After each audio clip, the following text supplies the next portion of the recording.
She is the Empress of the Great Flame Dynasty, yet she was forced to marry a waste with no cultivation as her husband. Little did she know, the man was none other than the mysterious powerhouse, King of Hell, who previously annihilated the Blood Cloud Tower and Black Soul Hall. His strength was so profound that even dragons governing heavenly rules bowed to him. After dressing himself in Zhong Yangming in night attire, Xiao Tian was very satisfied. Worthy of my choice, this outfit looks like it's made for escaping. Alright, wait for me a moment, I'm going to clean up the scene. With that, Xiao Tian suddenly burst forth with energy, and without making a move, the palace below started to tremble. In an instant, sand filled the sky, the ground sank, and all the buildings of Black Soul Hall disappeared into the earth. Zhong Yangming was left dumbfounded. Prince, just how strong are you? What realm are you in? Could you be above the 10th level? Xiao Tian honestly replied, I have no realm. I don't even have spiritual energy. Haven't you noticed? Zhong Yangming realized this fact a bit too late. Prince does indeed seem like an ordinary person, but why are you so strong? Don't guess. My strength is a bit special and seems to be increasing. I don't know just how powerful I am yet, but luckily, I'm very good at control. Otherwise, the Great Flame Dynasty would have already been destroyed. Destroyed? Zhong Yangming's scalp tingled in fear. It seems like it wouldn't be a difficult feat for someone with Prince's abilities. If I were a bit stronger, would I not have been so easily kidnapped? Thinking of this, Zhong Yangming clenched his fist and asked Xiao Tian, Prince, could you give me some guidance on cultivation? Xiao Tian was taken aback. You want to cultivate? I remember Zhongling saying you're not really interested in cultivation. You've been focusing all your attention on the affairs of the Great Flame Dynasty. Zhong Yangming became serious. After witnessing Prince's strength, my views have changed. This time, Black Soul Hall had something for me to do. That's why they didn't harm me. What if next time, someone sets their sights directly on the Great Flame Dynasty and wants to harm me? So, this incident with Prince has also given me some inspiration. If I appear weak on the surface, waiting for those who want to harm me to reveal themselves, can't I just take them down in one fell swoop? With a sly smile covering his face, Zhong Yangming made his point. Xiao Tian was speechless. This guy is so cunning, planning to play the fool to catch the wise. Xiao Tian directly took a refusing posture. You can do it without involving me. I simply wanted to enjoy a peaceful life, and they forced me to act. But it's good for you to practice. It will save a lot of trouble. Have you thought about your alias yet? Zhong Yangming scratched his head, looking confused. Alias? What alias? So stupid. Everyone in this world has an alias. Think of one in advance so you can announce it when you act. I had a friend who used to ambush people in the toilet, earning him the nickname the Slaughterer of the Restroom. So, be serious about it. What if people call you the Heavy Cavalry? Xiao Tian spoke with righteous indignation, but Zhong Yangming only mumbled in bewilderment. Your friend, Xiao Tian, interrupted him. That's not the point. The point is your alias. Have you thought of one? Hearing this, Zhong Yangming's eyes turned determined. Call me Heavy Cavalry. Xiao Tian subconsciously praised him. Decisive and manly. Wait, are you sure you want to go with that name? Zhong Yangming nodded confidently. Yes, Heavy Cavalry it is. Heavy represents the weight of the responsibilities of the Great Flame Dynasty. Cavalry symbolizes charging into battle. I really like this name. Zhong Yangming then spoke again. Prince, could you do me a favor? Xiao Tian glared at him. Why do you have so many requests? Come on, Prince. How about this? Instead of preparing 5 meals a week for you, I'll prepare 10. Xiao Tian immediately brightened up. Speak, what is it? Zhong Yangming pointed at the ruins below. Could Prince write a line of text? Right. The affairs of the Great Flame, the King of Hell is destined to conquer. Make it big enough to cover the entire valley. I want to make a splash in these murky waters using the name of Prince, a hidden powerhouse. Let's see who has their eyes on our Great Flame Dynasty and what they're after. Xiao Tian stared at him blankly, unable to resist commenting. You're really scheming, aren't you? No sooner had he spoken than he felt a sudden jolt in his heart. He turned to look behind him. Oh no, my wife is coming. Quick, run. After leaving the name King of Hell on the ground, he stirred up a gust of wind with a loud boom and flew away immediately. Watching Prince disappear into the horizon, Zhong Yangming couldn't help but marvel at how incredibly powerful he was. Then he looked at the speed of the Empress. In comparison, she was really slow. A moment later, Empress gently descended in front of Zhong Yangming, enveloped in golden light. Seeing him unharmed, she was a bit puzzled. Uncle Zhong, are you okay? On closer inspection, she became even more confused. Didn't Zhong Li Xuang say that you were kicked out in nothing but your undergarments? How come you're now dressed in a high-grade spiritual artifact? Then, the Empress casually turned her head and exclaimed, Holy crap, this is King of Hell. Zhong Yangming proceeded to explain, Your Majesty, I was originally captured by Heavenly Killer Pang Tong, one of the 6 evils under the banner of the Black Soul Hall. According to Bai Qinglian, they wanted me to protect Prince from Lu Outyin. Listening intently, Empress furrowed her brows, seemingly puzzled. Zhong Yangming continued, That's when King of Hell appeared. He was dressed in black, and I couldn't see his face clearly. Bai Qinglian and the others were killed by him. Not only did he give me an antidote, but he also allowed me to take all the treasures from the Black Soul Hall. He said he wasn't interested in them. A look of disbelief covered Empress's face. If that's the case, what does this King of Hell want? It seems he desires the current stability of the Great Flame Dynasty. He doesn't want us to be influenced by Black Soul Hall and and Blood Cloud Tower. Your Majesty, think about it carefully. Lu Outyen has been devotedly serving the Great Flame. Also, Black Soul Hall not only refrained from offending the Great Flame a few years ago, but even took the initiative to confront Blood Cloud Tower on our behalf. Don't their goals seem to align? Their goal is to fatten up the Great Flame Dynasty's national power and resources, much like fattening up a pig before slaughter, Zhong Yangming said. Empress nodded thoughtfully. Based on what you've said, that seems to be the case. Zhong Yangming then took out the storage ring that Xiao Tian had given him. Your Majesty, this is a gift from King of Hell. After sensing its contents, Empress was amazed. It's full of high-grade spiritual artifacts. King of Hell is really generous. It seems he genuinely wants the Great Flame Dynasty to prosper. I wonder what he's up to. Zhong Yangming couldn't help but think sarcastically, what else could he be up to? He probably just wants to indulge in food, drink, and leisure, and not worry about anything else. Oh, I need to ask Zhongling how Prince managed to annoy Poisonous Marsh Elder to death. After putting away the ring, Empress told Zhong Yangming, let's hurry back. General Zhong and Zhongling are quite worried about you. Thank you, Your Majesty. No sooner had Zhong Yangming spoken than he was enveloped in a force field. Empress then took him and flew into the sky. Only then did he realize how incredibly fast she actually was. Not long after, Zhongli Huang and Zhongling were sighing in worry when Zhongling suddenly stood up, smacking Zhongli Huang on the side. Mom, look! Zhongli Huang looked and instantly teared up, mouth wide open. My husband is back. Despite the dark circles under his eyes, he looked rather spirited in his high-grade spiritual artifacts. Zhongli Huang rushed forward to embrace her husband, and they both broke down in tears. It's all my fault. If I hadn't argued with you yesterday, none of this would have happened. No,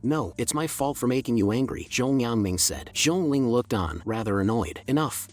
You two have been married for years. Why are you being so mushy? I can't stand it. Hearing this, Zhongli Huang finally let go of her husband and turned around to poke Zhongling on the head. Empress looked at the harmonious family scene and smiled contentedly, although there was a tinge of wistfulness in her smile. How wonderful it is to be with family. Whenever she dealt with petitions late at night, she would think about the happiness of other families and could only console herself with the thought, even if I'm alone, I can still manage. That night, after finishing her work, Empress stretched, feeling satisfied. A maid quickly approached and asked, Your Majesty, would you like some late-night snacks brought over? No need. I'm not really in the mood today. Has the back palace study been cleaned up? The maid seemed hesitant, stammering, It has been cleaned up. Tired and not noticing anything amiss, Empress walked directly to the back palace, only to find something seemed different. Usually, during her rest periods, there would be minimal lighting in the back palace, especially in the front yard, which should be dim and chilly. Why is it different today? She thought. Picking up her pace, she saw her husband, Xiao Tian, sitting on a stone chair. Seeing Empress arrive, Xiao Tian smiled. You've been working so hard. How about a hot pot late-night snack? You've probably never had something like this. Empress paused, emotion welling up inside her. How are you? Here. Xiao Tian stood up and guided Empress to sit down. Commander Lu told me that you have a small habit. Whenever you're up late handling state affairs, you like to have some late-night snacks. Eating alone isn't much fun, so I prepared some local delicacies from my hometown to reward you, Your Majesty, for all your hard work. As he spoke, Xiao Tian picked up a piece of meat with his chopsticks. For hot pot, you need to cook the ingredients in the broth. Each ingredient has its own cooking time. Try this one. Unfortunately, we don't have sesame sauce here, otherwise a single dip would make it incredibly fragrant. Xiao Tian blew on the meat to cool it down. Your Majesty, please, have a taste. Empress's cheeks flushed as she obediently opened her mouth to try it. After carefully chewing, she felt the delicious flavors spread across her palate, making her cheeks even rosier. Prince serves me so well, I'm very pleased. You deserve a reward. Xiao Tian looked at her with interest. What would Your Majesty like to reward me with? Empress returned his gaze fervently. I reward you with the chance to feed me again. Xiao Tian smiled. Your Majesty, please wait a moment. The piece of meat I'm cooking for you this time requires special attention, so you'll have to wait. Empress silently watched Xiao Tian as he busied himself, feeling a sense of appreciation. It's so good not to be alone, she thought. The two continued to eat, drink, and chat happily, enjoying the steaming hot pot. Before they knew it, it was already late into the night. Finally full and satisfied, Xiao Tian put down his chopsticks. Standing up, he said, Your Majesty, it's getting late. I should be going. As he finished speaking, a ring on his hand emitted a glow, and the tableware was quickly put away. Xiao Tian prepared to leave, but Empress suddenly spoke. Why go through all the trouble? Just stay here and rest. Upon hearing these words, Xiao Tian felt a jolt in his heart. He turned to look at Empress, who was smiling at him, her eyes shining like autumn water. It seemed like it was going to be another restless night. In the middle of the night, Xiao Tian lay in bed while Empress sat upright, meditating. Xiao Tian was a bit speechless, so she invited me here just to watch her meditate, but her way of meditating is really something else. As time passed, Xiao Tian began to doze off. In his half-asleep state, he suddenly jolted awake. What on earth is that? A majestic dragon was spiraling around Empress, making her appear even more awe-inspiring. Feeling quite annoyed, Xiao Tian thought, why can't I cultivate? I want these cool visual effects effects too. He suddenly remembered the system, puppy, and called out to it in his mind. However, the system displayed a message saying it was undergoing an upgrade. Growing impatient, Xiao Tian thought, why isn't it done upgrading yet? Upon hearing this, puppy immediately paused its upgrade. I'm sorry, master, how may I assist you? Xiao Tian pointed to the dragon surrounding Empress. Can I get those light effects too? Puppy clarified, master, those aren't just light effects. They're the Emperor's dragon energy and royal purple energy that surrounds Ziruoyan. These are extremely rare and dignified energies that belong to the human race's legitimate lineage. Disdain appeared on Xiao Tian's face. Legitimate lineage of the human race? Is it so impressive? Puppy responded, master, there are thousands of different worlds in the universe, each with their own traditions and races. Ziruoyan's lineage is from the most legitimate among these in the realm of thousands of worlds. Xiao Tian finally got serious. Thousands of realms and worlds, and the legitimate lineage of the human race is so powerful? Does that mean the realm we are currently in is one of the most core ones? No, master, the realm you are in is called the Southern Wilderness Realm, also known as the Southern Wilderness World. It's one of the most desolate, impoverished, and fragile realms among the thousands of realms and worlds, Puppy explained. Hearing this, Xiao Tian was rendered speechless. So, I'm in the worst one? Fine, go back to upgrading. Subsequently, he looked at Empress with a goofy grin. Who would have thought I'd be so lucky? Summoned to another world, and not only do I get an Empress as a wife, but she also has golden legendary potential. Just as Xiao Tian was entranced by Empress, she suddenly opened her eyes and looked at him. Startled, he quickly turned around, his face flushing as he stammered, I was just looking, not doing anything. Seeing his reaction, Empress chuckled affectionately. Then, Empress ended her meditative state. With a wave of her small hand, the lights dimmed, shrouding the room in soft darkness. Alright, let's rest, she said as she lay down. Xiao Tian could only nod and obediently follow suit. After some time passed, under the increasingly bright starry sky, Xiao Tian, who was deep in sleep, was suddenly awoken by Empress, who kissed him lightly. Pulling away, she softly explained, my word is my bond. Since I said I would reward you, I won't just casually go back on it. It's just that it's a bit late. Xiao Tian's face turned red, and one thought dominated his mind. Did I just lose my first kiss like that? He moved closer to Empress, whispering in her ear, can you still sleep? Meanwhile, a group of people dressed in black robes looked at the writings on the ground, completely astonished. Black Soul Hall and Blood Cloud Tower have just disappeared like that, without a trace. Elder Wu Haobo looked disdainful. Bai Qinglian is really useless, can't even handle such a small matter. At these words, the two men in black robes who were with him immediately became unhappy. Wu Haobo, we're all in the same boat here. The Bai Temple Master is dead. What's the use of speaking ill of him now, especially when he died fighting against someone as powerful as the King of Hell? He died like a man. However, the next second, Wu Haobo snapped. Nonsense. Following his outburst, a sharp attack instantly pierced through the forehead of one of the men. The remaining few stared at him in shock. Is this the same Wu Haobo who was afraid of dying? He's just an elder of a minor division, and yet his move was so swift and powerful. Trembling, one of them cautiously asked, you've actually reached the 9th rank already? Wu Haobo smirked. When facing someone as strong as the King of Hell, one must be careful with their words and show some respect. Those who don't surrender and choose to provoke are just asking for death. Fortunately, our sect planned for one of us to be in the open and the other hidden. Otherwise, how would our sect ever get word of what's happened here? At this, the few were even more astonished. You and Bai Qinglian are actually from the same sect? Wu Haobo didn't answer but muttered to himself, Bai Qinglian, my foolish junior brother, you almost ruined our sect's big plans. He then turned to the crowd. My junior brother Bai Qinglian is dead. It's my turn to come into the light and take temporary control of the Black Soul territory. From now on, all the divisions will combine into one, gathering our forces. The Southeastern Sandstone Division will serve as the main temple for now. Everyone quickly bowed their heads in agreement. After finishing his instructions, Wu Haobo thought grimly, King of Hell, once reinforcements from my sect arrive, you won't be jumping around any longer. On the other side, in the backyard of Empress's study, Empress was writing. Xiao Tian, holding a book, asked, wife, isn't the story in the Emperor's journey a bit exaggerated? Empress replied, no, what's recorded in the book are all true experiences of my father. Everything can be verified. Although it may seem incredible, it's precisely because of such incredible experiences that my father was able to achieve such great feats. Xiao Tian was speechless. He didn't pick up the wrong book, but his wife's father was actually named Esteemed Purple Emperor. What's with this cringeworthy, overly dramatic name? And this biography reads like a wish fulfillment story. The book actually says that a long time ago, an old scholar found a baby at his doorstep and named him Esteemed Purple Emperor. However, Esteemed Purple Emperor was different from others from a young age. There were sounds of dragon roars in his dreams. Unfortunately, when he was tested at the age of 5, his talent was deemed extremely low. At that time, he suffered a lot of disdain and ridicule from others. Finally, at the age of 16, after experiencing a broken engagement and his foster father's suicide, he attempted to take his own life. Fortunately, his suicide attempt failed, and instead, he stumbled upon a cave filled with spiritual energy in the form of elixirs. With the influx of this vast elixir, esteemed Purple Emperor's Supreme Emperor's body finally awakened. Later, esteemed Purple Emperor broke through his limitations and traveled the world. He met his companions and gradually made a name for himself. However, the genius girl who broke off their engagement, along with the son of a promoted county magistrate, couldn't stand to see esteemed Purple Emperor leading such a successful life, so they frequently sought to cause trouble for esteemed Purple Emperor, even escalating their efforts to the point of attempting to assassinate him at his home. To protect himself, esteemed Purple Emperor had no choice but to kill the son of the county magistrate. Little did he know, this son was actually the illegitimate child of the current prime minister. To protect this younger son from potential harm from his legitimate wife, the prime minister had secretly placed the child under the care of his student, the county magistrate. Now that the child was killed, esteemed Purple Emperor had angered the powerful and had no choice but to flee while facing assassination attempts. Eventually, after discovering that all his friends and family in his hometown were killed by the prime minister, esteemed Purple Emperor became enraged. He killed the county magistrate, took up arms, and started a rebellion. A few years later, at just 20 years old, he founded the nation of Great Flame and became the great emperor that his foster father, the old scholar, had always believed he would be. Reading this, Xiao Tian couldn't help but be impressed. What an awe-inspiring father-in-law, just like the main character of a novel. Although the story seemed extraordinarily thrilling and reasonable, something felt odd to him. Seeing him furrow his brows, Empress asked, "What's on your mind? You look concerned." Xiao Tian then slowly explained, "Your father had an extraordinary encounter in that cave, awakening his potential. He wanted to study at the Four Directions Academy, but had no way to get in. At that time, the county magistrate's cousin was present and provoked your father. They fought and caught the attention of the academy's tutor, who then admitted your father." Empress nodded. "Indeed, that was one of the fortunate twists in my father's life, full of hardships. Your Majesty, don't you find it odd?" Xiao Tian continued. "If you look at the story of esteemed Purple Emperor from a different perspective, something about his life experiences doesn't add up." Hearing this, Empress suddenly turned her head and said, "What do you mean?" "Based on my inference, when esteemed Purple Emperor first entered the academy, he had little to no resources. However, shortly after enrolling, he was provoked by the cousin of the county magistrate's son. He won several spirit stones and elixirs from the duel. The prodigious girl who broke off the engagement, and she initiated a challenge herself. She lost to your father, giving him a substantial amount of academic credits, which could be used to exchange for various resources at the academy. Coincidentally, your father didn't have a suitable spiritual artifact at the time, so these academic credits came just in time. Later, when your father left the Four Directions Academy and wandered the world with your mother, the county magistrate's son secretly mobilized the power of his biological father, the prime minister, to ambush him. Your father not only killed the county magistrate's son, but also those who were trying to assassinate him, gathering a large amount of resources in the process. When he rose in rebellion in Luo County, the prime minister was enraged and sent troops to suppress him. Each time your father clashed with the imperial army, he captured a great deal of military supplies and provisions, expanding his territory in the process. Finally, during a standoff against the prime minister's army led by Prince himself, your father fought to a standstill with the prime minister's four great Vidras. He had a breakthrough on the battlefield, killed the four great Vidras first, and then decapitated the prime minister, putting an end to this long-standing grudge. Empress listened intently as Xiao Tian continued. "Don't you find it strange that at every turn, your father seemed to gain precisely the resources he needed, almost as if some unseen force was arranging things for him?" Hearing this, Empress suddenly stopped writing and turned to face Xiao Tian, asking, "Are you sure you're reading the biography of the esteemed Purple Emperor?" Xiao Tian still looked skeptical and said, "If you remove all the emotional text that portrays how miserable your father's life was, and only look at the outcomes and gains, the situation becomes very interesting. This prime minister of Great Han could have directly sent his four great Vidras to resolve the issues from the start, but instead, he kept sending experience, equipment, money, territory, and even supplies. Toward the end, he even gave up his own life, catapulting your father's fame to the peak." The more Empress listened, the more startled she became. She quickly put down her brush, went over to Xiao Tian, and grabbed the book to flip through it. Sure enough, the content was as Xiao Tian described. Seeing how worked up Empress was, Xiao Tian tried to comfort her, saying, "I don't know if it's really this coincidental or if someone with a twisted sense of humor has been manipulating things all along. After being adopted by an old scholar who wrote storybooks for a living, your father led a life similar to that of a storybook protagonist." This thought alarmed Empress. Could my father's legendary life have actually been manipulated by someone? She wondered silently. "No, something is wrong here." She told Xiao Tian to keep this hypothesis a secret, stowed away in their hearts. "Regardless of the truth, strength is what matters most. My cultivation has been going very smoothly lately. Even reaching the 10th level won't take too long," she said. With that, she patted Xiao Tian on the shoulder and assured him, "Don't worry, I've got this. Any conspiracies or schemes, any fog of deception, all would be laughable in the face of absolute strength. Even if the situation deteriorates to an irreparable state. If anyone wants your life, they'll have to step over my dead body first. After speaking, Empress blushed slightly and turned back to her desk. Xiao Tian was left somewhat bewildered by her words. Hold on, all I did was casually read a book and share some afterthoughts. How did the topic suddenly shift to matters of life and death and profound vows? And what's with my wife, the Empress? Why is she trying to flirt with me so abruptly? Ugh, this is frustrating. I'm feeling sleepy again. Might as well lie down, he thought. With his current leisurely lifestyle, he mused that he could easily write a storybook titled The Royal Son-in-Law. The overbearing Empress falls in love with me. Amused by his own thoughts, Xiao Tian yawned out of boredom. After some time, Empress finally finished her work and stretched beautifully. When she turned her head, she found that Xiao Tian had already fallen asleep. She smiled at the sight, thinking that having someone by her side felt indeed wonderful. She wondered, though, how long she could preserve this happiness. That day, Xiao Tian enjoyed a meal at cook Zhong Yangming's home while Zhong and his daughter practiced their stances in front of him, trembling with exhaustion. As Xiao Tian ate, he didn't forget to chastise Zhong. Squat lower. How are you even worse than your own daughter? Provoked by his words, Zhong Yangming couldn't hold on any longer and collapsed on the ground, panting heavily. Why is this so difficult? He muttered. Xiao Tian shook his head and said, practicing martial arts without foundational work is a waste. Your basics are too weak. You are far behind Ziruoyan in the same cultivation process. Her speed in cultivation is fast, but her foundation is very solid, perhaps due to her constitution. You should earnestly follow my training. Just look at how skilled your daughter is. Zhongling also turned her head to encourage her father. Dad, hang in there. Prince's cultivation methods are really effective. It's not just about honing the basics, it seems to enhance innate talent as well. Zhong Yangming was stunned. Enhance innate talent? Xiao Tian took a large gulp of fine wine. Your cultivation methods rely on borrowing the power of heaven and earth to improve yourselves. That's interesting in its own right. My past training focused on external body conditioning and internal energy cultivation. I focus on self-improvement, continuously exploring my own potential and breaking through human limits. This technique emphasizes transcending oneself, establishing one's inner world. The heart and mind communicate with each other, connecting with the heaven and earth. Zhong Yangming and his daughter were dumbfounded. This concept was simply inconceivable in their understanding. Xiao Tian shouted, all right, continue practicing. Your fatigue means you've just started getting into the groove. The real mental grind starts now. Seeing Zhong Yangming trembling uncontrollably, Xiao Tian couldn't help but inwardly chuckle. Zhong Yangming is actually a once-in-a-millennium martial arts prodigy. The title of heavy armored cavalry will probably spread far and wide before long. Meanwhile, at the residence of Chancellor Lu Outyen, who had been plotting to kill Xiao Tian, Lu Outyen was reviewing official documents. Suddenly, he sensed someone approaching. In the next second, a masked man appeared before him. The masked man respectfully presented a sealed letter. Sir, please take a look. Lu Outyen took the letter, his expression turning somber. Is there an issue with the Empire? They've actually sent someone to deliver a message directly. This is absolutely outrageous. The masked man quickly explained. Sir, there has been a slight issue in the aftermath of the Black Soul Hall's destruction. Lu Outyen snorted coldly. An issue? What kind of issue could there be? It's probably just the Holy Demon Sect sending more people. But the next second, Lu Outyen was stunned. How could this be? That's the Holy Demon Sect. He stood up immediately and inquired, how did the leader of the Holy Demon Sect die? What about the agreement? The man replied, Sir, the agreement still stands. According to the information provided by the Astral Pavilion, although the leader of the Holy Demon Sect is dead, a new leader will soon take his place. Lu Outyen seemed quite shocked. According to the information we have, the Holy Demon Sect wasn't completely wiped out. It seems someone else interfered, and the three-party agreement is still intact. Things are very complicated right now and prone to go wrong. Lu Outyen paced back and forth in his chamber, visibly unsettled. We've planned for so many years and expended so much in resources. There mustn't be any mistakes at this final juncture. Rest assured, sir, His Majesty has mentioned that our years of hard work will not go to waste. If the new leader of the Holy Demon Sect plays by the rules, all is well. If not, we're prepared for that too. As he said this, the masked man took out a talisman. Lu Outyen was immediately taken aback. What is this? He snatched the talisman. Has His Majesty gone mad? If this talisman is activated, it'll be a do-or-die situation. This is incredibly daring to bring this here. No wonder someone was sent all this way. Delivering a message was just a ruse. This is the real deal, isn't it? Indeed. The masked man removed his mask and said, His Majesty's verbal order. At worst, it's a do-or-die situation. Lu Outyen was stunned. He actually sent you? It seems His Majesty is prepared for a battle of no return. He spoke coldly. Who else came with you? The man replied, The 4 Great Vidras. It looks like we've indeed reached the final juncture. From now on, stay at the place I've prepared and try not to show yourselves. Understood. We are just a backup force and won't take any action unless absolutely necessary. With that, the masked man vanished in a flash, leaving only Lu Outyen standing there. He looked at the secret letter and muttered, 100 years of planning, and yet things are prone to go wrong at the most critical moment. What exactly happened? happened to the holy demon sect. I've spent so many years working for the Eastern Flame Kingdom in the Great Flame. There can't be any mistakes now. Xiao Tian walked down the street, and immediately a young man approached, offering him some local snacks. Prince, this is freshly made popcorn flour. Would you like to try some? Xiao Tian took it and asked, has your mother's illness been cured? The young man was overwhelmed with gratitude. Yes, she's better now. If it weren't for the medical expenses you lent us, my mother would have. Never mind. How does the popcorn flour taste? Xiao Tian gave a slight smile. It tastes excellent, but let me correct you. The money was not lent by me, but awarded by Her Majesty the Empress. Keep this in mind. The young man was teary-eyed. Rest assured, Prince, I'll engage in good deeds and won't let you down. As he continued down the road, an old lady approached. Prince, this handkerchief is carefully embroidered by me. Please give it to Her Majesty. If it weren't for you and Her Majesty lending me money, I wouldn't even know where to get money for my stall. Others joined in. Prince, please try these candied hawthorns I made by hand. Prince, this fruit is from my own farm. It's guaranteed to be sweet. Please take some back to try. Calls and praises echoed around him. Xiao Tian walked like the light of righteousness on earth. Countless villagers kept praising. The prince is such a good man. Ever since he married Her Majesty, the moral climate in the capital has been getting better and better. Exactly. Prince is charitable and kind, not associating with evil. Yes, people say that the prince is living off his spouse, but if one can live off their spouse to such an extent, who would object? How about we give Prince a nickname? That sounds like a good idea. Let's call him the Supreme Benevolent Sugar Baby Deity. Soon after, in a deserted corner, Xiao Tian sighed deeply. Zhongling and another person quickly asked what was wrong. Xiao Tian turned his head, his face full of gloom. Do you guys have nicknames? Zhongling was the first to answer. Yes, I'm called the Dancing Flame Sword. Back in the day, I fought through various talents across the Great Flame at the 5th level, and Her Majesty bestowed this name upon me. Xiao Tian looked even more miserable. And you? Lu Yan thought for a moment. Before the young general grew up, I was in charge of quelling bandits within the kingdom for a period. People called me the Hawk Dog under the Emperor. Hearing this, Xiao Tian was completely disheartened. Damn it, why do their nicknames sound so cool, while mine is the Supreme Benevolent Sugar Baby Deity? What kind of ridiculous name is that? Zhongling and Lu Yan looked at the dispirited figure of Xiao Tian. They didn't understand what had wronged him so deeply. They could only catch up quickly. Xiao Tian didn't notice that there was a beggar in the corner. As he walked past her, the female beggar lowered her head even more. Lu Yan felt a sense of unease. It looks like Prince really is in a bad mood. He even ignored a beggar and didn't give any money. After the three left, the female beggar quietly lifted her head, watching their retreating figures, and muttered, I didn't expect to find such a talented woman in a place like this. Quite surprising. Not long after, the three arrived at the Green Flame Town distillery. The village head kept expressing gratitude. Prince, you truly are the savior of Green Flame Town. Not only did you fund the road construction, but you also introduced the Green Flame Empress wine. Additionally, you leased the southeast region of the Green Flame Mountain, breeding wild pigs, chickens, ducks, and other livestock, especially the wild pig meat. It has become the second iconic product of Green Flame Town following the Green Flame Empress wine. It's often in high demand. Xiao Tian felt a surge of pride. Those were the wild pigs he had protected with various formations around the mountain. The taste was simply indescribable. He told the village head, it's nothing. Everything I did was for the betterment of the town. I'm here to collect some wine and also head to the livestock farm on the southeast side of Green Flame Mountain to pick a pig for a feast. As he firmly held his hand, Xiao Tian thought, let go of me. I want meat and wine. Don't stop me. Zhong Yangming is waiting to cook for me. Just then, Xiao Tian suddenly heard a distant voice. How is this possible? It's just a pig farm. Why are there so many formations? What's with this formation? Unable to control himself, Xiao Tian roared. What's wrong with this world? In broad daylight, a young woman is up to such mischief. He sped off, shouting to his companions, wait here. I'll be right back. How dare they try to steal my pigs? Meanwhile, inside the formation at the pig farm, a woman was suspended in the air. This ancient formation is so annoying. I don't know how old it is, but it's so sturdy. It'll probably take hours for me to break free. I just wanted to taste the legendary Green Flame Mountain pork. Why is it so hard? I, the Demon Clan Empress, am stuck here. Suddenly, rapid footsteps approached. The woman was stunned. How can an ordinary person run so fast? Xiao Tian curiously looked at her. Isn't this the beggar I saw on the road earlier? But speaking of which, since when do beggars eat so well? Feeling Xiao Tian's gaze, Luo Fengyuan's face turned red, and she shouted, get lost, you stinky man. What are you looking at? A moment later, Xiao Tian suddenly spoke. This is my fault. I've caused you unnecessary suffering. Stepping forward, he reached out to touch the ancient formation. Startled, Luo Fengyuan quickly shouted, don't touch it. This formation is dangerous. Yet in the next second, the formation unraveled in Xiao Tian's hands like soft ropes being pulled apart. Luo Fengyuan, no longer restrained, landed beside Xiao Tian. He chuckled, relax. This is just a second tier, low-grade formation I had someone set up. See how thin these lines are? They're easy to undo. I apologize for my previous neglect due to my bad mood. If I had assisted you earlier, you wouldn't have been desperate enough to to sneak up the mountain to steal a pig and get caught in the formation. Luo Fengyuan was stunned. Xiao Tian then took out a stack of silver notes and asked, "Is there anything else you need help with?" Still in shock, Luo Fengyuan inquired, "Are you very rich?" He hesitated. "Well, I guess I am." Luo Fengyuan's face turned slightly red. "Then, would you consider supporting me?" Now it was Xiao Tian's turn to be stunned. He looked her over, thinking, the world really has changed. Such a lovely girl first resorts to begging, then stealing, and now even considers selling herself and her soul. Is this how Luo Outyin governs his country? Luo Fengyuan, on the other hand, wondered, is he angry? I just saw how effortlessly he broke the constraints of the ancient formation. My approach is also related to the trilateral agreement. Why is he so peculiar in his thoughts? He wouldn't reject me, would he? He has no right to refuse me. Thinking this, Luo Fengyuan wiped the mud off her face and flicked her long hair, laughing, I am still very attractive. If I clean up and stay by your side, I won't embarrass you and will be very obedient. Seeing Xiao Tian staring intently at her, Luo Fengyuan giggled to herself. Indeed, no man could resist. Just then, Xiao Tian suddenly slapped Luo Fengyuan on the head and shouted word by word, "Stay away. If the Empress finds out, my peaceful life will be over." Luo Fengyuan held her head, utterly stunned. Damn it, there's actually a man who can reject me, and he's done it twice. But this pain, I kind of want to feel it again. She looked at him with a longing expression. Xiao Tian was completely baffled. Is this girl a little off? Why does she seem so happy even after I hit her? He squatted down and patiently explained, young lady, this kind of thinking isn't right, you know? As humans, we should strive to live positively and face the sunshine. How can you be so self-deprecating? If you're facing difficulties, you can talk to me about them. Without hesitation, Luo Fengyuan said, no, I want to experience the feeling of getting something for nothing. Hearing this, Xiao Tian, who was initially trying to comfort her, clenched his fist in anger. Are you really out of your mind, not listening to advice? I'm telling you to live a proper life, not to have such wild fantasies. Can't you understand? As he spoke, Xiao Tian once again landed a punch on her head. Unexpectedly, Luo Fengyuan's face was filled with joy, and she said with a look of enjoyment, oh, how strange. Why can't this concubine understand? Xiao Tian was about to scold. How can you possibly not understand? But in the next second, it seemed as if he had realized something. Understanding dawned on him, and his face was suddenly covered in cold sweat. Could it be this girl has awakened some strange fetish? Xiao Tian was terrified. If the Empress finds out, I'm probably going to be kicked out. Seeing the woman acting so clingy, he cautiously offered, how about I take you home to find your parents? But to his surprise, the beggar woman, with a face full of sorrow, responded, my parents killed each other. They're both gone. Feeling helpless, Xiao Tian tried to persuade her. Can you at least heed my advice and lead a good life? With a lovesick expression, the beggar woman cooed, this concubine doesn't understand. Annoyed by her behavior, Xiao Tian was about to slap her, thinking, she's really beyond redemption. She's driving me crazy. But just as his hand was about to hit her, he held back. He thought to himself, I can't slap her. She seems to enjoy it. As expected, the beggar woman looked up at him with an expectant look, not dodging his move at all. Frustrated, Xiao Tian punched the ground. What misfortune. I just wanted to enjoy some wild boar meat, and now I've got this mess on my hands. Not long after, at the Green Flame Town distillery, the village head spotted someone approaching. Ha, is that Prince? Zhongling and Lu Yan were taken aback. They quickly followed the direction the village head was pointing and exclaimed, wow, did Prince bring back a beautiful beggar woman? The beggar woman, with a love-struck expression, shamelessly asked Xiao Tian, this concubine is so tired. Can you carry me on your back? Xiao Tian immediately turned and snapped at her. Shut up. Walk on your own. Hearing this, the beggar woman once again showed that provoking expression, replying, this concubine understands now. The village head, along with Zhongling and Lu Yan, were left stunned. Wasn't Prince going to catch the pig thief? Why did he bring back such a peculiar beggar woman? And, does Prince always have such a temper? It wasn't until the two approached that Lu Yan finally pointed at the beggar woman and asked, Prince, who is this? Xiao Tian immediately handed the beggar woman over to the village head. Please, make sure to find her a job at the women's packaging factory. Keep a close eye on her. She needs to undergo labor reform and understand the meaning of self-reliance. She should create her own future with her own hands through hard work. As he spoke, he couldn't help but slap the beggar woman on the head again. Did you hear me? The beggar woman, with a face full of joy, responded, this concubine understands. Upon witnessing this scene, Zhongling and Lu Yan felt completely dumbfounded. What's with this woman? At this moment, Xiao Tian wanted to leave immediately. After instructing the village head to arrange everything, he bolted. The village head looked somewhat uneasy. I didn't expect Prince, who has an empress, to be so audacious. Luckily, there was a residence that the townspeople had built as a gift for the prince. It came in handy now. All Xiao Tian could think was, women are so annoying. I need a drink. I want to eat the food made by Shou Yangming to console my wounded soul. Soon, the beggar woman was settled in the house. She sat by a stone table, lost in thought. That Xiao Tian is interesting. Since my parents passed away when I was young, no one has dared to hit or scold me like that. But this feeling of being disciplined, it's quite nice. If Xiao Tian saw her expression now, he would probably have have nightmares tonight. Suddenly, the woman's face turned cold. In a flash, several figures landed in front of her. It turned out they were 3 women from the demon clan. The leader was named the eldest. All 3 simultaneously addressed the beggar woman, Empress. The woman, with an authoritative presence, was none other than the Empress of the demon clan. At that moment, in a secluded palace within the royal city, 3 subordinates of Luo Fengyuan arrived upon hearing the news. Ensuring there was no one around, Luo Fengyuan transformed back to her true appearance before addressing the 3. How are things progressing? One of them reported, Empress, the tripartite agreement drafted by the Holy Demon Sect, Black Soul Hall, and Eastern Flame Kingdom to divide the fate of the Great Flame Dynasty is still ongoing. The Holy Demon Sect mentioned in the agreement was founded by your 18th royal brother. Thus, it's logical for us to take over the agreement. Luo Fengyuan sighed. My 18th brother was indeed competent. If our parents hadn't instigated a war over the throne, leading the primordial demon kingdom into a decade-long civil war, they wouldn't have died at each other's hands. I had to fight with my siblings for the throne to survive, resulting in the fate becoming unstable. I suspect the agreement was something my 18th brother intended to use after his ascension. Now, with Black Soul Hall severely weakened, they're of limited assistance. Our strategy remains: win over the hearts of the people of the Great Flame Dynasty using resources. Use the resources I've brought to benefit the common folk. Upon hearing this, the 3 subordinates began discussing among themselves. We could simply provide charity. That won't work, another interjected. Given the intangible nature of fate, directly pouring resources isn't effective. Why not invest? The Green Flame Town, where Empress is hiding, is a good example. That's too slow, another countered. Our hidden identities mean we can't easily take action. The high officials of the Great Flame Dynasty, the insiders from Eastern Flame Kingdom within the Great Flame, are the highest-ranking officials. They will sabotage our efforts. It's a pity that Black Soul Hall once secretly sent people to the Great Flame amidst chaos. That was a brilliant idea. That fool named by Qinglian unnecessarily provoked such a formidable enemy. He deserves to die. The 3 kept chattering and discussing, but Luo Fengyuan's mind was filled with images of Xiao Tian and that man named Wu Haobua. How dare he encourage us to provoke the King of Hell? He deserved to have his head burst open by Empress. Unable to stand their incessant chatter, Luo Fengyuan interjected, Enough. You've been arguing for so long without a solution. Tomorrow, head to the royal city to gather more information, and while you're at it, find out more about this Xiao Tian. As she spoke, a mist rose from Luo Fengyuan's hand, gradually taking the shape of Xiao Tian. Recognizing the familiar face, the 3 witches exclaimed in surprise. The supreme benevolent sugar baby deity? Luo Fengyuan was taken aback. What deity? The eldest among the 3 witches explained, Empress, this Xiao Tian is the husband of the Great Flame Empress and the current prince. He's an ordinary man with a unique, captivating charm that has bewitched the Great Flame Empress, Ziruoyan. He even foiled the plans of Lu Outyin from the Eastern Flame Kingdom. However, he is indeed a good person. The prosperity of Green Flame Town is in no small part due to him. The nickname Supreme Benevolent Sugar Baby Deity is what the city folk have fondly named him. Hearing this, Luo Fengyuan felt a pang of jealousy. Someone got to him before I did. How can I get him for myself, to support me and give me 5 royal children? She imagined Xiao Tian holding her in his arms in front of the Great Flame Empress. The mere thought made her feel elated. No, if the Great Flame Empress finds out I'm supporting him, he might get worried and scared. But what of it? He has already been supported by the Great Flame Empress. Why can't I? With this realization, Luo Fengyuan suddenly stood up. I've been wrong from the very beginning. The 3 witches looked at her in confusion. Empress, what did you get wrong? With a sweet smile on her face, Luo Fengyuan pointed to Xiao Tian and declared, I want to support him. The 3 witches felt a chill run down their spines. Wait, why are you joining this drama? The revered ruler of the primordial demon kingdom, with the noble blood of the holy demon clan, wants to support an ordinary human man? Empress, are you joking with us? Luo Fengyuan giggled. Would I joke about such a significant matter in my life? Do you believe in love at first sight? The 3 shook their heads. That's just a made-up thing. But Luo Fengyuan was completely lost in her own world. Coincidentally, I believe in it. The 3 were utterly flabbergasted. Empress, have you chosen to become selectively blind and deaf? You don't know, but this Xiao Tian suits me well. He's exactly my type. Not only is he kind, but he also scolds and punishes me. Oh wow, I can't remember the last time I was disciplined. Don't you think that feeling is wonderful? You need to help me figure out a way to get him. This courtyard will do as our wedding chamber for our wedding night. You can decorate it while you're at it. The 3 witches felt they had never been so shocked in their lives. Good heavens, Xiao Tian, with his enchanting beauty, has such a terrifying charm. He captivated the Great Flame Empress, who never showed interest in men, and now the Empress, who has always been irritated with men since she was young, is smitten by him. However, at the moment, Xiao Tian looked worried, unable to understand why the female beggar wanted him to support her. It felt so strange. Seeing Xiao Tian unmoving in front of a table full of food, Zhongling sensed something was off. Prince, what's wrong? Lu Yan shook her head. I'm not sure. He's been like this since you went to deliver food to General Zhong. I don't know what he's thinking. Fortunately, at that moment, Zhong Zhong Yanming approached with a dish, smiling. Done. The final 5-colored pagoda dish is ready. Drawn in by the aroma, Xiao Tian turned his attention to the dish. With a confident expression, Zhong Yanming introduced, Prince, this new dish is crafted from the now famous Green Flame Mountain specialties: green flame pork, green flame lamb, green flame chicken, green flame duck, and green flame fish. The 5 colors are derived from 5 different colored, aromatic mystical herbs which are used as a coating. The meat is first fried, then steamed, and fried again. Xiao Tian leaned in to take a sniff, and instantly his mouth started watering. Well, Prince, care to have a taste? Without hesitation, Xiao Tian picked up a piece of meat from the top and popped it into his mouth. As he relished the flavor dancing on his taste buds, he couldn't help but exclaim, a minister of revenue who doesn't practice martial arts truly makes an excellent chef. With such delicious food, why was I even sulking? Immediately, he began to devour the food, returning to his old self of heartily eating meat and guzzling down drinks. Zhongling and Lu Yan watched, their eyes wide with astonishment. That's the prince we know. Soon after, Xiao Tian let out a satisfied burp. Zhongling stared at him with a puzzled expression. Noticing her gaze, Xiao Tian inquired, is there something you want to say? Zhongling finally spoke up. Prince, what were you brooding over earlier? Holding a cup of hot tea, Xiao Tian responded, if I tell you, you all must promise not to laugh. The trio nodded obediently. Taking a breath, Xiao Tian continued, today, someone asked me to support her. Isn't that strange? Before Xiao Tian could finish, Zhong Yaoming burst out laughing, causing Xiao Tian to frown immediately. You promised not to laugh. What are you doing? Zhong Yaoming quickly explained, my apologies, Prince. I had some food residue in my mouth and was just trying to spit it out. Please continue. Resuming his story, Xiao Tian recounted his encounter with the female beggar. I already said I'd help her be self-sufficient, but she insisted that I support her. Tell me, have you ever heard of someone so determined to be taken care of by someone else? Lu Yan couldn't hold back anymore and burst out laughing, trying to duck under the table to hide. Xiao Tian, visibly annoyed, asked, what are you doing? Hiding your head like that thinking I can't see you? Lu Yan, still under the table, responded with his shoulders heaving. Prince, you've misunderstood. I was just stretching after our martial arts session. Xiao Tian abruptly stood up, thumping his chest with a serious expression. I'm being very serious here. This matter concerns my reputation. Upon hearing this, Zhongling finally broke into laughter. Infuriated, Xiao Tian slapped the table. Darn it, you little brat. I've been patient with you for far too long. Moments later, from the courtyard came the muffled sounds of 3 thuds. The trio stood with bumps on their heads, mentally grumbling, it's clearly the prince's fault. With a title like Supreme Benevolent Sugar Baby Deity, who wouldn't laugh when someone asked him for financial support? Shortly after, Xiao Tian, accompanied by Lu Yan, headed back to the palace. On their way back, Xiao Tian suddenly chuckled. Concerned, Lu Yan quickly asked, what's the matter? Staring ahead, Xiao Tian responded, just reminiscing. It feels so good to be in the light like this. Who said those who dwell in darkness wouldn't yearn for light? Xiao Tian, feeling rather bored, lay down on his bed. Sensing that the system was possibly upgrading, he lamented not being able to watch any shows. Resigned, he picked up a book and decided to read and accompany his rich wife, the Empress, while she worked. Reading the Emperor's Chronicle, he was astonished at the events recorded within. Where did my father-in-law get the spirit stone from the old archive? Did I overlook something? Noticing Xiao Tian's distraction, the Empress turned to ask, what's on your mind? Closing the book, Xiao Tian replied, just thinking. The Empress grinned. Was the meat you brought to the palace last night the famous green flame pork everyone's talking about? Yes, even those vegetables come from Green Flame Mountain. It's a treasure trove. With the right formations, vegetables grow incredibly fast there, though it's costly since they burn spirit stones. The Empress smiled broadly. No wonder even last night's fruits and vegetables tasted exceptional. But someone in the court filed a complaint against you. It's one of Lu Outyan's subordinates, accusing you of inflating market prices and taking advantage of the people. Looking disdainful, Xiao Tian responded, my wife is the Empress. File all the complaints you want. I dare you to bite me. At that moment, the Empress continued, however, your green flame pork really is expensive. The Great Flame Treasure Notes actually lists them at 100,000 taels each. Isn't that too much? If you're short on funds, just ask me. Xiao Tian waved his hand dismissively. It's not simply about the price. It's the principle of scarcity that drives the price up. Raising these pigs isn't easy. I've invested heavily in setting up the formation and feeding them with various rare ingredients. I even had people drive them around to ensure they get enough exercise. Given the unique environment of Green Flame Mountain, the price of the green flame pork is justified. Suddenly animated, Xiao Tian asked, Your Majesty, can you tell me who this imperial historian is? I'd like to have a word with him. The Empress smirked. Are you planning on reasoning with him? Or are you planning to bully him again? Xiao Tian immediately protested, raising his hands defensively. Your Majesty, I have no such intentions. The Empress, with a teasing smile, replied, I won't be fooled by you again. Last time, someone from the Ministry of Works accused you of overpricing your liquor. In response, you and Zhongling targeted Lu Shimei, blaming him as the mastermind behind the accusation. This led to him going to the Prime Minister's mansion to apologize, creating quite the commotion. Given the scale of the incident, how do you think we should handle it? Hearing this, Xiao Tian assumed a submissive posture. I am aware of my mistakes, Your Majesty. Please punish me accordingly. Clearing her throat, the Empress playfully said, All right, I will punish you. Really? Seeing Xiao Tian's dejected look, she continued with a smile. Your punishment will be to inspect Green Flame Mountain and select the best pig. And tonight, you'll accompany me for a few drinks. Xiao Tian's face lit up in joy. Rest assured, Your Majesty, I will definitely pick the best one. I knew my wife wouldn't really punish me. I must select the best pig to accompany our drinks tonight. But then, a sudden realization hit him. Wait a minute, Green Flame Pig? Xiao Tian suddenly began to daydream. Luo Fengyuan was hugging a pig, muttering to himself, You, Prince, I'd rather steal your pig, you fool. Looking for financial support from you? It's more worthwhile to just steal your pig. Xiao Tian cursed inwardly. I shouldn't have been so soft-hearted. Now, with the Green Flame pigs being so valuable, stealing one would mean living without worries. Stealing two would mean living comfortably for half a lifetime, and stealing a few more would mean immense wealth. Relying on the infamous sugar baby prince for financial support? She's definitely trying to deceive me. She just wants to steal my pigs. Seeing Xiao Tian's distraught expression, the Empress asked worriedly, What's wrong? Without a word, Xiao Tian flung open the door and ran out, shouting back, Wait, my dear, someone's trying to steal my pigs. The Empress was left dumbfounded. Stealing pigs? Seriously? While Luo Fengyuan was discussing with his subordinates, Xiao Tian burst into the room. The Empress was taken aback. Why did he suddenly appear? I'm not prepared yet, and I wonder how he feels about the outfit I'm wearing now. Will he dislike it? Xiao Tian, on the other hand, was staring at Luo Fengyuan's extravagant appearance, lost in thought. He assumed that in just one night, Luo Fengyuan had sold all the pigs and used the money to buy such fancy clothes. Both Luo Fengyuan and his subordinates were puzzled. Can't he tell we're from the Demon Clan? With gritted teeth, Xiao Tian angrily exclaimed, I thought life must have been tough for you, being a female beggar and all. I didn't expect you to repay my trust like this. You sold all the pigs? Luo Fengyuan stared blankly at him for a moment, realizing he was mistaken about the stolen pigs, but she couldn't help but think he looks so handsome when he's angry. Smiling, Luo Fengyuan explained, Why would I? Regular livestock only fetches a small price. This concubine doesn't even bother with such. Hearing this, Xiao Tian became even more infuriated. Only worth a small price? Xiao Tian swiftly pulled out an object from his storage ring, an abacus. Look here, he said, beginning to calculate rapidly. In the Imperial City, a green flame pig costs 100,000 Great Flame treasure notes, equivalent to 100 spirit stones. Selling all the green flame pigs on this mountain would fetch at least tens of thousands of spirit stones. Luo Fengyuan smiled faintly. Tens of thousands of spirit stones are just a drop in the bucket for this concubine. She motioned to one of her attendants, the eldest, bring out the gift. On command, a woman behind her nodded. The next second, a large box filled with dazzling spirit stones was placed in front of Xiao Tian. The woman explained, the Great Flame Dynasty mainly uses low-grade spirit stones. What you see here are 1,000 medium-grade spirit stones, compressed from spiritual energy, equivalent to 1 million low-grade spirit stones. We offer them to you. Xiao Tian was left flabbergasted. What's going on? She was a beggar just yesterday. How is she now exuding an aura of immense wealth? He scrutinized Luo Fengyuan and her entourage. Is this really the female beggar from yesterday? The bust size seems similar, but in this world, there are countless ways to impersonate someone. I can't just rely on that alone to identify her. I need to be sure. What if they're trying to harm me? Suddenly, an idea popped into his head. Xiao Tian leaned in, demanding, Have you been deceiving me this whole time? Did you find amusement in exploiting my kindness? Luo Fengyuan was taken aback by his sudden confrontation, but before she could answer, Xiao Tian's hand swiftly chopped her head, akin to the gesture he made previously. True to form, Luo Fengyuan once again revealed an expression of pleasure, saying, There were reasons for my actions. This concubine had no other choice. Xiao Tian was momentarily speechless. It was indeed her. After gathering his thoughts, he finally managed to ask, How did this transformation happen? Just yesterday you were a beggar, and now you're suddenly wealthy? What's going on? Hearing this, Luo Fengyuan grabbed Xiao Tian's arm and led him to a stone bench. She began, This concubine's surname is Luo Fengyuan. I belong to the Demon Clan. If there's nothing else, I should take my leave. However, Luo Fengyuan quickly grasped his hand. There's an urgent matter. I am the eldest princess of Abyssal Ink Kingdom. Our nation faced a great calamity, and my father ordered me to safeguard the royal treasury and seek refuge in foreign lands. I possess limited powers. To restore our kingdom, I need to practice an ancestral technique which requires a male partner. Our encounter yesterday was a test. I need a husband to trust and join me in our mission of restoration. Now, you are the one I've been searching for. Xiao Tian was dumbfounded. Does every citizen in Great Flame possess prophetic powers? Have I truly become the sugar baby deity? How is it that by randomly helping a beggar, I get offered riches and affection? He felt conflicted. No, I can't become like this. He told Luo Fengyuan, I am the rightful prince, officially wedded to the current Great Flame Empress. I cannot serve two women. It wouldn't be fair to either Ziruan or you. Moreover, money doesn't solve everything. The Great Flame Empress is wealthier than you. Has she ever flaunted it? No. Also, I, Xiao Tian, am not a greedy person. Please take back these spirit stones. Use them as capital for restoring your nation. It's not wise to waste them. At his refusal, Luo Fengyuan's infatuation flared. What's there to waste? I am much wealthier than that Great Flame Empress. These few spirit stones are nothing. Xiao Tian, trying to remain patient, responded, as a princess of a fallen kingdom, even if you possess its treasury, it's still the treasury of a fallen kingdom. How wealthy can it be? You might not know, but if we calculate based on the value of these mid-grade spirit stones, the private treasury of the Great Flame Empress would be at least 100 million, Xiao Tian stated. Before his words could settle, Luo Fengyuan opened her secret vault. It was filled to the brim with spirit stones. She responded, yet, if we were to evaluate the wealth within this concubine's vault in terms of mid-grade spirit stones, it's several hundred billion. Hearing this, Xiao Tian felt a shiver down his spine. Damn, she has outdone herself. It's outrageous. This vault, big as it is, seems more formidable than even my father-in-law's old treasury, not to mention the dazzling spirit stones inside. It does make sense. If she wasn't this affluent, her cup size probably won't grow that big. Turning his head, Xiao Tian addressed Luo Fengyuan. Although you are far wealthier than Ziruan, as I said earlier, money can't solve everything. I'm quite comfortable and happy in Great Flame. So, as he spoke, Xiao Tian suddenly raised his hand, looking like he was about to strike. Luo Fengyuan instantly adopted a hopeful, smitten look. However, the next moment, he halted his hand and explained with a laugh. So, you're just too late. And by the way, don't be so naive in the future. Who displays their entire wealth like that? Hearing Xiao Tian's mildly concerned words, Luo Fengyuan felt completely captivated. She covered her flushed cheeks and said sentimentally, this concubine feels even more attracted to you now. Even if rejected 3,000 times, this concubine will not give up. Speechless, Xiao Tian thought, oh no, I forgot about this newly awakened trait of hers. Luo Fengyuan giggled behind her hand before reassuringly adding, this concubine won't make it too hard for brother Xiao. Why don't we spend some time together? Just be normal friends, okay? What do you mean by normal friends? Just normal friends, chatting, talking, regular interactions, but it might take up some of your time. So, how about this concubine gives you 1,000,000 spirit stones every month as compensation for our chats? What do you say? Xiao Tian was left astounded. 1,000,000 spirit stones? My goodness, she truly is a wealthy woman. She's spending lavishly. But no, I can't be corrupted by money. That's the capital you need for reclaiming your kingdom. How can you just give it to me? It's not right. Luo Fengyuan pondered for a moment. Brother Xiao, you love doing good deeds, helping the people of the Great Flame Dynasty, right? But in such a vast kingdom, can you really help everyone? Hearing this, Xiao Tian became a bit agitated. What do you mean? Are you trying to tell me how to do my job? Hearing his response, Luo Fengyuan's quirky side flared up again. Oh, how dare I? It's just a small suggestion. With these 1,000,000 spirit stones, you can assist more citizens of Great Flame. As their lives improve and the nation strengthens, they can also help our Abyssal Ink Kingdom reclaim its throne. Plus, you've always advised this concubine to be virtuous. Isn't this a great opportunity? Please, for the people of Great Flame, accept this. Listening to her, Xiao Tian fell silent. Just for chatting, he could receive 1,000,000 stones as charity funds. Talking isn't as demanding as fighting or killing. He's often idle anyway. Just a bit of talk to benefit the Great Flame Dynasty and repay Empress Ziruan seemed okay. He'd make a small sacrifice. With that thought, Xiao Tian picked up the box and said, I accept this on behalf of the people of Great Flame. Seeing him agree, Luo Fengyuan excitedly grabbed his arm. So, brother Xiao, can you chat with this concubine now? Is that okay? Wait, don't cling to me like that. It's too tight and uncomfortable. We agreed to just chat. Why are you getting all touchy? Are you trying to take advantage of me? No, this is too much of a loss. Unless, Luo Fengyuan paused. Unless what? Xiao Tian, with an air of righteousness, declared, you'll have to pay more. Shortly after Xiao Tian left, Demon Clan Empress Luo Fengyuan, looking despondent, leaned against a table. Suddenly, she murmured, it's only been a minute since brother Xiao left, and I already miss him. Her subordinates were left speechless. They thought, our Empress is beyond hope now. Just then, two figures uninvitedly appeared in the courtyard. It was none other than the Prime Minister of Great Flame, Lu Outyin, and his son, Lu Shimei. Lu Outyin slowly began, are you the new leader of the Holy Demon Sect? Luo Fengyuan remained silent. Lu Shimei, on the other hand, eyed her captivating form lasciviously. What a stunningly seductive woman. Not just her face, but her figure is outrageously splendid. Suddenly, there was a soft thud. Lu Shimei instantly fell to his knees, covering his bleeding eyes, crying out in pain. The attacker was Luo Fengyuan. With a face full of disdain, she declared, such a nauseating gaze. How dare you look at me that way? The eldest, Empress commanded emotionlessly, crush this disgusting bug for me. On her command, the eldest zoomed towards Lu Shimei, an overwhelming power emanating from him. Seeing this, Lu Outyin hastily stood in front of his son. Holy Demon Sect leader, what do you think you're doing? The eldest, without replying, directly stomped down. Lu Outyin gritted his teeth, raising his hand in defeat. defense. As their powers collided, thunder and lightning echoed above. Luo Outyin was evidently weaker, being pushed back by several meters. He shouted at Luo Fengyuan, new leader of the sect, "Are you trying to breach the tripartite agreement?" Luo Fengyuan silently scoffed in her mind. "Who do you think you are?" The eldest continued his onslaught. As Luo Outyin tried to fend him off, he shouted, "What exactly do you want, leader of the holy demon sect? The primordial embryo is about to mature. 100 years of planning is at stake right now. Do you wish to see it all go to waste at the last moment?" Hearing this, Luo Fengyuan finally commanded, "The eldest." Immediately, the eldest halted his attack and stood behind Luo Fengyuan. Luo Outyin, frantic, examined his son's injuries and thought, "This woman has gone mad. What does she want?" Luo Fengyuan retorted, "What do you intend by barging in uninvited? I heard that people from the holy demon sect have arrived in great flame. I just wanted to meet." Luo Outyin replied. The second and the third both sneered. "Meet?" The third added, "Didn't anyone teach you to knock before entering? Your son is ill-mannered, staring blatantly at our leader. Who does he think he is? Is he worthy?" Luo Outyin was furious but knew he had to calm down and resolve the situation. Acting impulsively might ruin bigger plans. He then respectfully said, "What can I do to make amends? Please be clear." Luo Fengyuan pondered for a moment. "If you want this matter settled, it's simple. The legitimate prince of your empress, Xiao Tian, has caught my eye. Whenever you meet him, you must greet him respectfully, not make things difficult for him, and assist him in every way. If anything happens to him, I won't hesitate to turn against the Eastern Flame Kingdom and Astral Pavilion. I won't play along anymore." With that said, Luo Fengyuan suddenly released an overpowering aura, forcing Luo Outyin to step back several paces. What shocked Luo Outyin the most, however, was her demand. He thought, "What on earth? This overbearing new leader of the holy demon sect, what is she saying? To save my son's life and resolve this matter, I must look out for that pretty boy." Prime Minister Luo Outyin was completely taken aback. He couldn't help but mentally complain, "Xiao Tian, how blind was I? You're not just any ordinary person. You're a charming man who can turn the world upside down." Admittedly, he is quite handsome and has an indescribable charisma that makes people feel attracted and close to him. Wait, Luo Outyin's face turned red as he realized his own thoughts. He slapped himself hard. What dangerous thoughts am I having? Charming man indeed. Demon Clan Empress Luo Fengyuan shot him a stern glance. "Have you made up your mind? Playing the victim won't work on me." Luo Outyin hurriedly agreed. Yet Luo Fengyuan looked down at him, intimidatingly saying, "Remember not to expose me. If the Xiao Tian I've got my eyes on gets away because of you, you know the consequences. Now, get out." Hearing her command, Luo Outyin swiftly carried his blind son and leapt away, seething with anger. This was the most humiliating experience he'd had since he became the Prime Minister of Great Flame. Moreover, he'd now have to greet Xiao Tian with a smile. Back at the Prime Minister's mansion, Luo Outyin was livid. "It's all your fault. You almost ruined years of planning." He furiously threw his son onto the ground. "If I had the time, I'd rather strangle you and have another child." Lu Shimei harbored his own resentment. "It's because of your incompetence that my eyes are now damaged. Sooner or later, I'll kill you, old man." Elsewhere, Luo Fengyuan was daydreaming. She imagined that once Xiao Tian found out about all the things she did for him behind the scenes, he'd abandon Ziruoyan and rush into her arms. Smiling to herself, she muttered, "When that day comes, I might even allow Ziruoyan to be a concubine."